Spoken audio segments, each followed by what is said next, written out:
নাটোরের লালপুরে আওয়ামী লীগ নেতা মঞ্জুর রহমান মঞ্জু হত্যা মামলার প্রধান আসামি হাসান আলী টুমনকে ঢাকা থেকে গ্রেপ্তার করেছে যৌথ বাহিনী। রাজধানীর মোহাম্মদপুর থেকে তাকে গ্রেপ্তার করা হয়। গত বছরের ৩০ এপ্রিল রাতে আজিমনগর রেলওয়ে স্টেশন এলাকার একটি কনফেকশনারি দোকানে বসেছিলেন স্থানীয় আওয়ামী লীগ নেতা মঞ্জুর রহমান মঞ্জু। এ সময় দুর্বৃত্তরা তাকে গুলি করে পালিয়ে যায় এবং ঘটনাস্থলেই তার মৃত্যু হয়। এ ঘটনায় নিহত মঞ্জুর ভাই মাসুদ রানা বাদী হয়ে মামলা দায়ের করেন। হাসান আলী টুমনকে আটকের বিষয়টি নিশ্চিত করেন পুলিশ সুপার আমজাদ হোসাইন।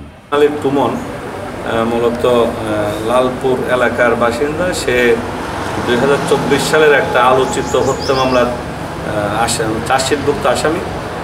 তাকে গতকাল আসলে আমরা ঢাকা থেকে র্যাব সহ পুলিশের যৌথ টিম, নাটোর জেলা পুলিশ এবং র্যাবের যৌথ টিম ঢাকার মোহাম্মদপুর এলাকা থেকে তাকে আমরা গ্রেপ্তার করি। টানা সপ্তমবারের মতো বেস্ট টিস্যু পেপার ব্র্যান্ড হিসেবে স্বীকৃতি পেয়েছে বসুন্ধরা টিস্যু। এখন আমরা তার রেকর্ড বিবেচনা করে দেখছি, মূলত তার নামে আরও 14টা মামলা আছে, বিভিন্ন দুর্দর্শ নাশকতামূলক মামলা।